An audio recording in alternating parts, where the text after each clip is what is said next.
please join me in welcoming Asia Murphy. Asia, how are you? I'm good. I'm good. Thanks for having me.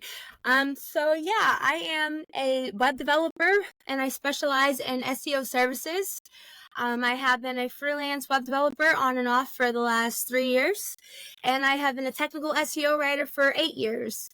I am also a college student about to finish my last semester to get my associate's degree in business.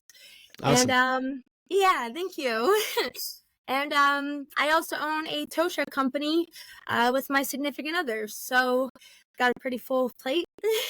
I think a lot of our listeners are digital marketers. They are PPC users. They're also people who do SEO and all, kind of like us, like the generalists, but also some specialists as well. So let's actually start the very beginning of this. Okay. How did you find out about digital? Where did you start first? Was it SEO, content creation? How did you expand your services? But let's start where you began. Okay. How did you get in digital marketing?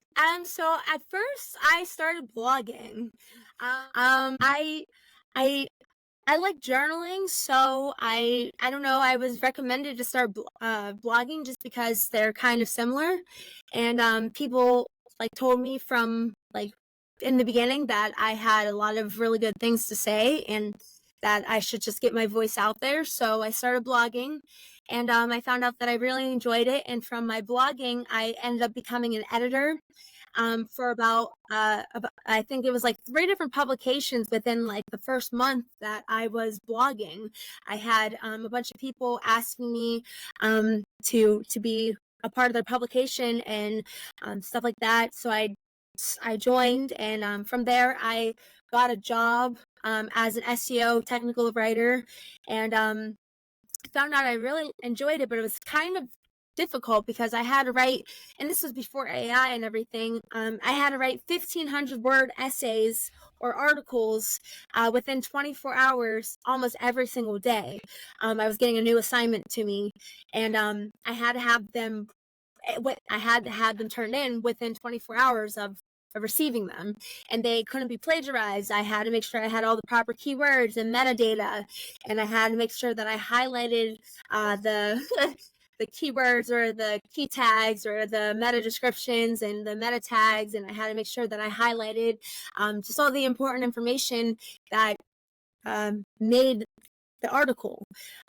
So from there, I realized I enjoyed that, but I decided to become a freelancer, and that's how I got on Upwork and stuff. And I from working as a freelancer, I realized that like it was really hard to get myself out there, and it was really hard to find my voice. I felt like, because in that digital landscape, it was a lot bigger than just like posting blogs on Medium or posting blogs on like my own website. I was competing with a lot more people, and so I wanted to find like a little bit something that I could. I don't know. I just wanted something else. I wanted something more, and I also realized at the same time that like a lot of websites out there were kind of excuse my language, shit. So Right? and even now, like a lot of websites that you encounter have like a lot of issues. Like you go on there and the user engagement or the user design is not the best. Like you try to click somewhere and it takes you to a whole different page. All you were trying to do is just like click a button to find more information, and you're taken to a whole different page that you weren't expecting. Or you try to go to the navigation bar and pull down just to see what other pages are even existing, and it takes you, or it doesn't even take you, it glitches and you can't even get to the navigation bar because it's too busy just like doing the little I call it like little shuffle because it keeps glitching out. So I just wanted to figure out why that was happening and what I could do to make it so that didn't happen. So I already had my own website developed with WordPress, and I realized I really enjoyed it, and I wanted to learn how to code because I wanted to understand like exactly what was behind the scenes of everything. So that's kind of where the web development came into play, and so from there I just I learned how to I don't know. I can't really say which one came next, but I want to say marketing came after that. Like me really like putting my foot into the door, like, and like discovering like what brand was and understanding like the difference between like um being an actual freelancer and just being somebody who is I don't know, being white labeled, or being somebody who is just what's it called? Contractor. Yeah, contractor. And just learning the difference between all those different fields and understanding like my role of everything. So yeah, I just everything kind of just built on top of each other. Like one thing kind of fell into place, and each step just kind of came after the next, for me at least. That first client you had, what was the category? What was their business?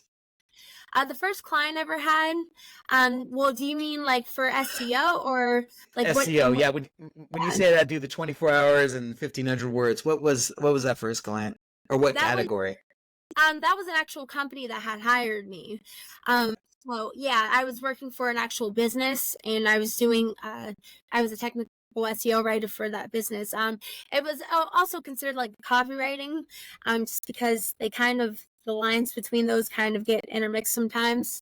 But my first actual client that I ever had Uh, was for SEO, and that was really interesting to me because like I felt like I had a good understanding of what audience was, and understanding like good understanding of how to speak to said audience, and like I soon came to realize that the client doesn't always know best. And that like even though even though they think they have an understanding of who their target audience is and how to speak to them, um they don't always know what exactly they're talking about. So it's kind of hard to, especially being a newcomer, trying to balance and trying to not only like speak to your client professionally, but also get them to understand that like you are the expert and they hired you for your services because you have a good understanding of what you're doing. yeah. Um, while at the same time not having the credentials necessarily to back it up. So One question I had, and I get this question sometimes as well, but I think it's more so for SEO because you talked about just writing 1,500 words, and one thing I get to is, hey, I sell. Right now, we just signed on a supplement client, right? okay. And now I have to go out and study supplements. I have to understand the bylaws, all sorts of stuff, the restrictions, landing page restrictions, all that fun stuff, right? And I Mhm. get that a lot. A lot of people are like, well, if you've never sold XYZ, how are you able to research and do that? And I think my question back to you is like, say you have a client, and this is particularly true with SEO. Say I have I have a big pet store, right? I want to Mhm. dip my SEO in local Los Angeles where I live to get higher. How do you go about doing all that? Because it seems to me like you just can't, AI is a whole different, it changed the game, but back in, a couple of years ago before AI, you didn't have that, right? You had to do a lot of research, and Yeah. it's not like anybody could spit out 1,500 words, right? So one thing I want to say is, what was it like before AI, and what's the SEO journey after AI? So can you give me those two Yeah. perspectives? So from before AI, what I would do pretty much is I would go through and I would try to figure out what the person's niche was. After I figure out the person's niche, I would go through and figure out general, because like SEMrush was still around back in those days, and other like keyword platforms were still out there back in those days. So I still utilize SEMrush. Before. I have other keyword tools that I use now that I feel like are a lot better that I have no problem letting you guys know about. But I use SEMrush for the keyword research, and then for trying to figure out like I don't know, for like local SEO it was a little bit harder trying to do, just because you needed to like get a better understanding of like their general like geotags and stuff like that, so it was a lot more challenging. I tried my best, and like with the keywords that I was able to find and facilitate, I went with that. And then I would try to orchestrate content that like aligned with that and just go from there. And I would research the topic as best as I could and try to get as much information as I possibly could about the topic and just go from there and try to put the keywords in and have it like flow as functional as it could. And that was it. Make sure you had some pretty pictures, and that was the extent of it. Nowadays I feel like they expect a lot more, to be completely honest. Like I mean 1,500 words is a lot, but at the same time, like I said, there wasn't as many stipulations or criteria back then that there is now. I feel like back then you just needed to have like the word count, the keywords, the meta descriptions, the meta tags. You want to make sure you had your headings, and like in all honesty, that's kind of about it. And a picture. You want to make sure you have pictures. And nowadays you want to make sure that you have the keywords, but you don't want to use too many keywords. You want to make sure that you're using anywhere between like let's go back to the 1,500 words. So for 1,500 words, you want to make sure you have at least 3 to 5 keywords that you're utilizing, and you don't want to use them any more than 3 times per keyword. So let's say like one of the keywords is for the pet store, dog toys. You want to make sure you utilize that dog toys word at least 3 times within 1,500 words. And if you use it too much, too less, you're underutilizing it, you're overutilizing it. And for keyword research now, like before, like volume and queries, they were a thing, but they weren't as big of a thing as they are now.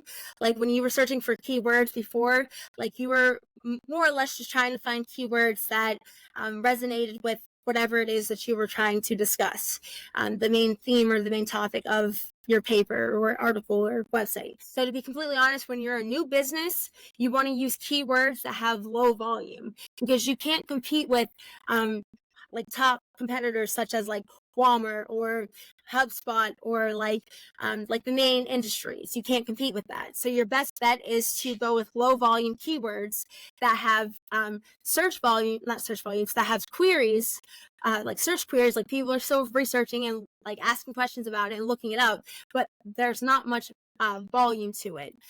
That way you have a better chance of ranking higher, so that you're not competing with the bigger companies. And then also with keywords like SEO nowadays, you want to make sure that you have like reputation. So with Google's new core update, one of the big things that they're making sure, because there's been so many unethical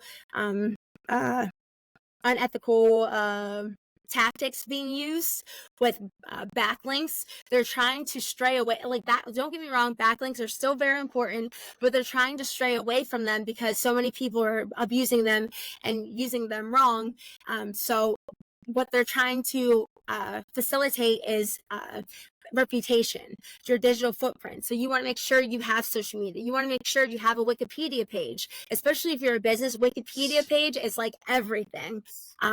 In all honesty, Reddit is like the main go-to now, especially for like AI and search engines. Like they're using Reddit to get all their information to train AI. So if you want to get ahead of the trends and ahead of everything that's going on, you want to be on Reddit, to be completely honest. And like I was saying, you just want to have a big digital footprint and make sure all of your information lines up. So if you find anything about your company or you that doesn't align with your brand or your company or whatever it is you're trying to put out there, as your brand or your vision, make sure that you get rid of it. Try to get rid of it. Just try to make sure all the information aligns up as you would like it to be, and because that's how search engines check and make sure that the information's correct. Because like search engines don't really have a way of determining whether an answer is correct. The way that they do it is by seeing how many people or how many responses they get back have the same same response or same answer. So like, let's say when you Google something and you get an answer that might not be correct. It's because so many people are giving the same response or giving the same answer that Google's automatically assuming that that must be the correct answer because so many people are leading it to believe that way. So the best way to combat this is to try to put as much factual information you can on the internet that is true and real.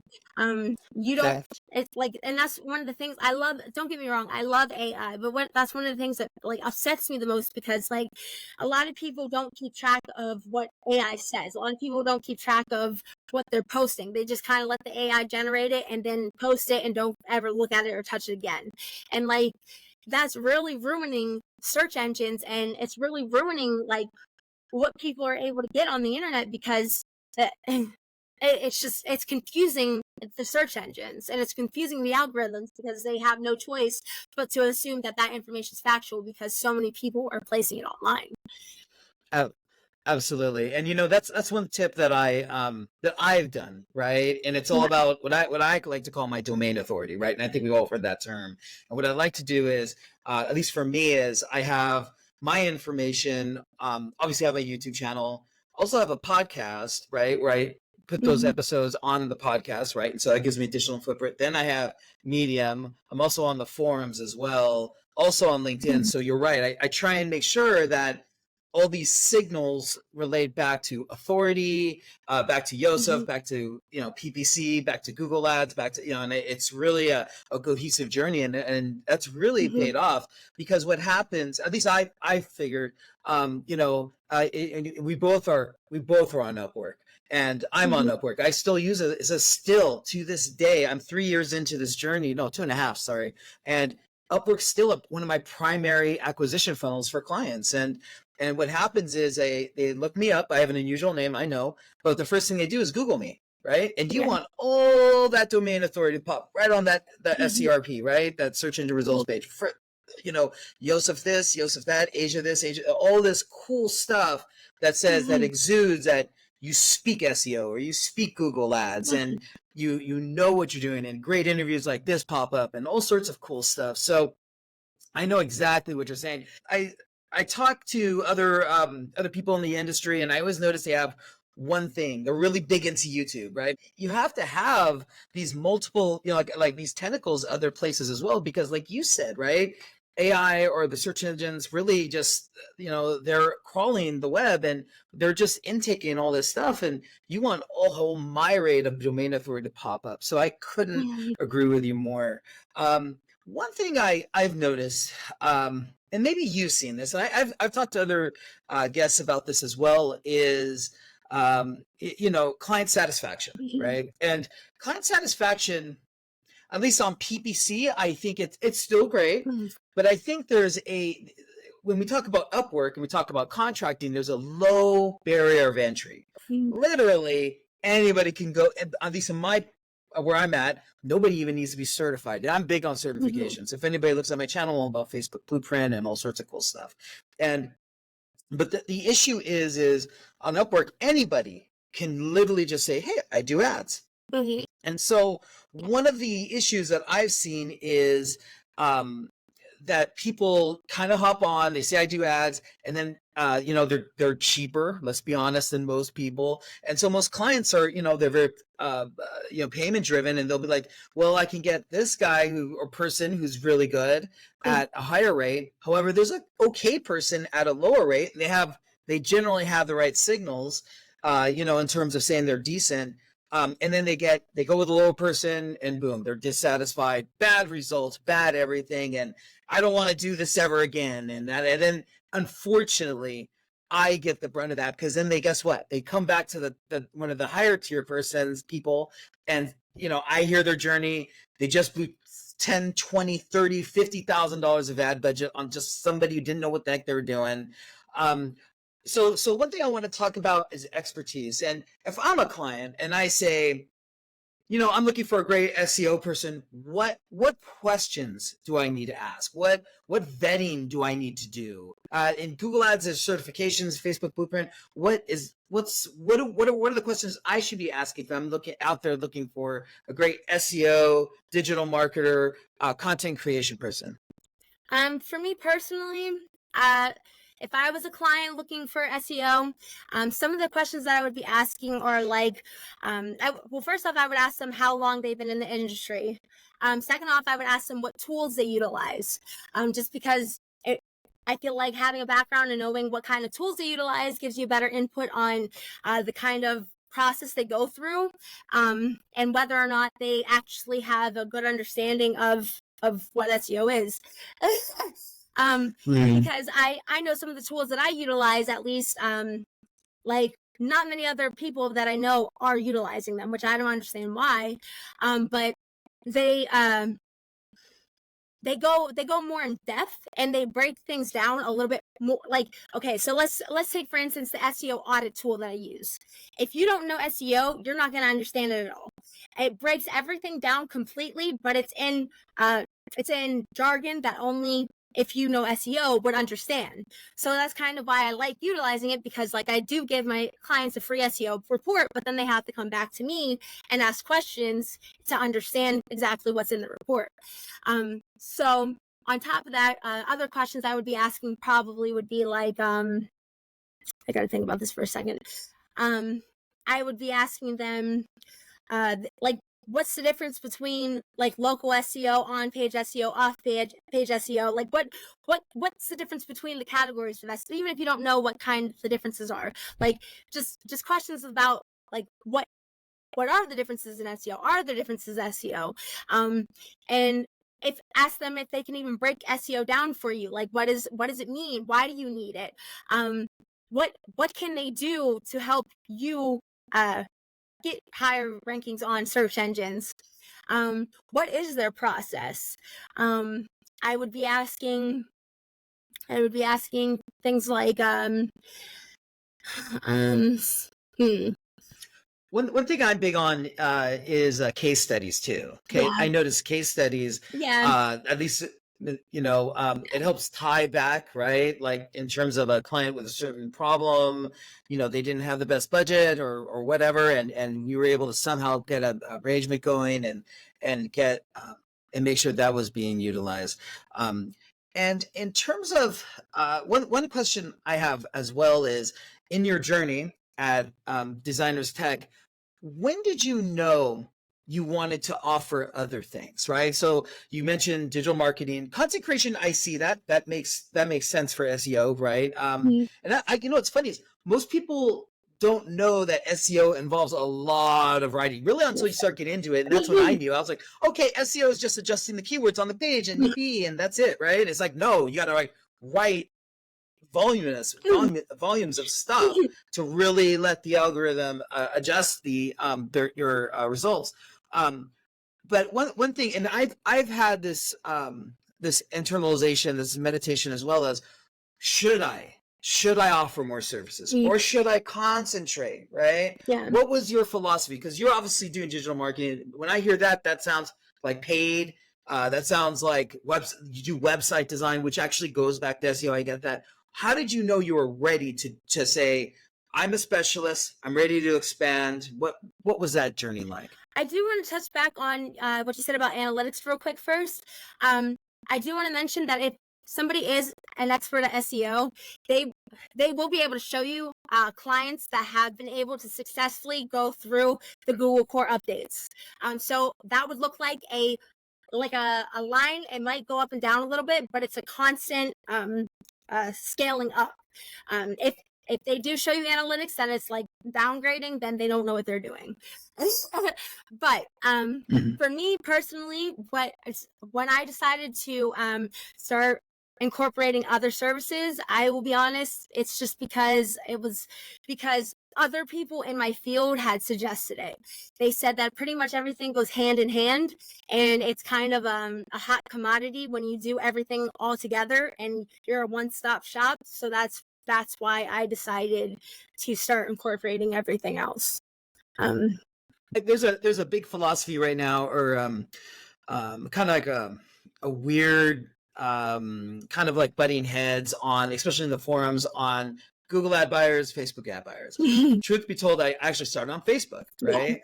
Now, Facebook's great, but there was so many times when I heard, hey, I need a Google Ads buyer. And luckily and this is back when I was an agency, so it wasn't in this journey, but that's when I started learning Google Ads, and I really started getting deep into it. And then I found out I really liked it. And I was able to incorporate a lot of those learnings from Facebook into Google Ads.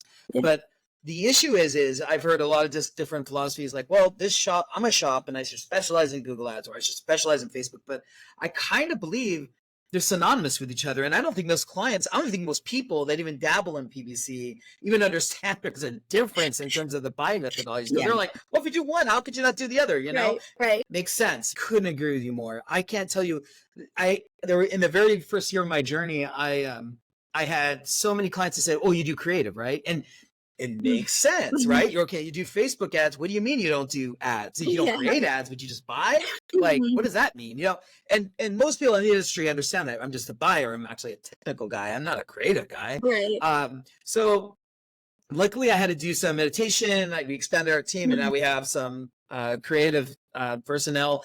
And then from there, we went from doing that to doing email marketing and finally website design. And so I see what you're saying, and you're right. You want to keep that P&L within your company, because you can only hear so many times, like, oh, well, you don't do that. Well, now I got to go look on Upwork, or I got to contact my other friend Bob, and he has somebody. So you're right. It's money. It's money out the door. I couldn't agree more. So I think we're kind of there now.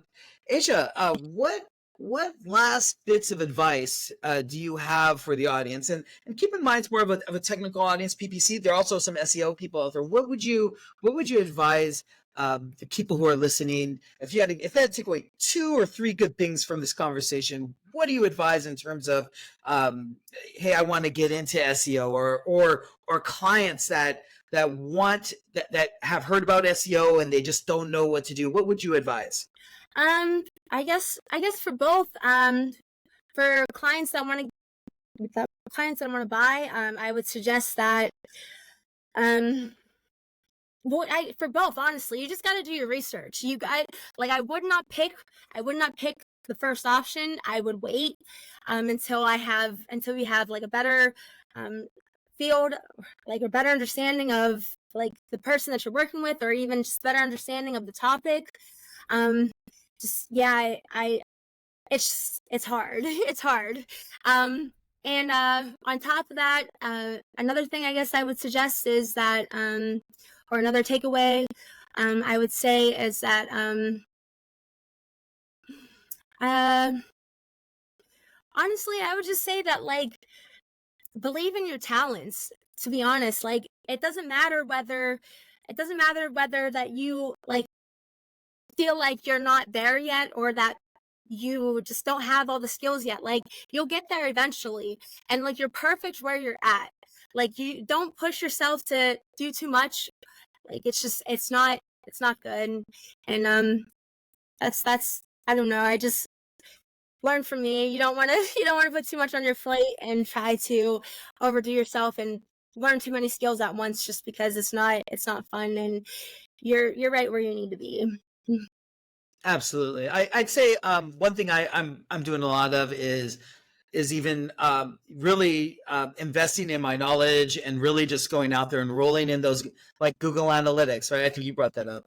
Really making sure that that's where the next battle is, because a big issue with Google Ads right now is conversions, right? And how do you appropriate those conversions? Because those signals are being lost. Conversions are just happening. Clients are saying it's not Google Ads. We're saying it's Google Ads. It's a big fight right now. But I would say it's really just making sure you either have the knowledge, or getting mentored from someone who does, and really downloading that knowledge into your database. But yeah, I think that's a good place to start. I just want to say thank you, Asia, for all things founder of Designer Tech. Thank you so much for appearing on our show and joining us. Yeah, thank you for having me. I really appreciate it.